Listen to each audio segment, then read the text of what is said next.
তাল গাছের তালগুলি পেকে গিয়ে পুকুরে দুমদাম করে পড়ছে, তাই আমি আজ মাকে বললাম তাল দিয়ে কাঁকড়া পিঠে করতে, তাই মাও করে ফেলছেন। প্রথমে তালটিকে ভালোভাবে ধুয়ে তারপর তার শক্ত খোসাটিকে এইভাবে ছাড়িয়ে নিতে হবে। এবার বাড়িতে যদি গ্রেটার থাকে তাহলে তো অনেক ভালো, না হলে আমার মতো এইভাবে মুশকিলে পড়তে হবে।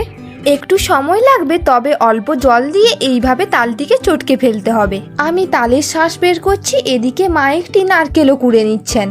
এবার তালের শাঁসটিকে ভালো করে ছাঁকনির সাহায্যে ছেঁকে নিয়ে মিডিয়াম আঁচে ফোটাতে হবে। একটু পরে দেখবেন তালের শাঁসটি থেকে সাদা সাদা ফেনার মতো বেরিয়ে এসছে, সেটিকে একটি চাটুর সাহায্যে বের করে ফেলে দিতে হবে, না হলে একটু তিতকুরি লাগবে। এবার স্বাদ মতো নুন ও যে যেমন মিষ্টি পছন্দ করেন তেমন গুড় দিবেন। এখানে মা তালটি একটু বেশি মিষ্টি ছিল বলে গুড়টি কম দিয়েছেন, না হলে পিঠেটি মিষ্টি ভালো লাগে একটু। আর তালের শাঁসটি একটু বেশিক্ষণ সময় নিয়ে ফোটাবেন, তাতে পিঠেটি ভালো হবে।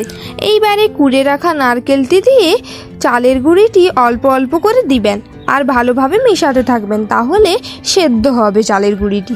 দেখুন ঠিক এইভাবে মেশাতে হবে।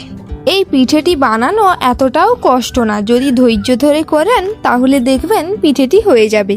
এই পিঠেটি খেতে তবে দারুণ লাগে, আর আমার প্রিয় পিঠে এটি, তাই আমি অনেকগুলি খেয়ে নিই একসঙ্গে। যেই দেখবেন একটু চিটালো ভাব চলে আসবে আর একটু নরম দেখে নামাবেন ডোটি।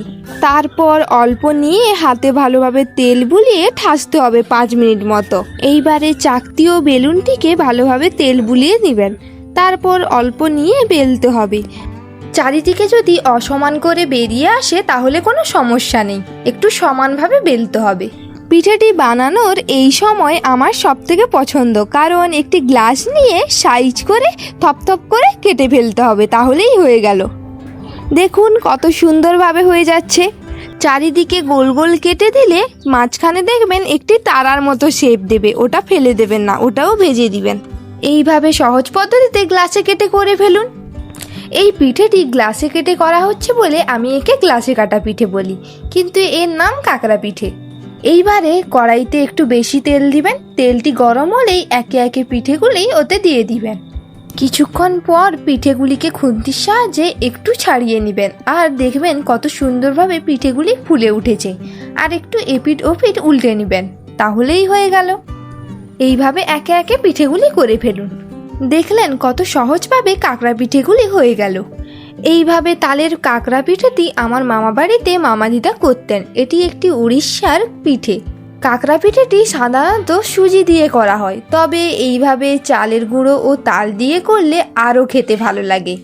এই সময় বাজারে পাকা তালও বিক্রি হওয়া শুরু হয়ে গেছে।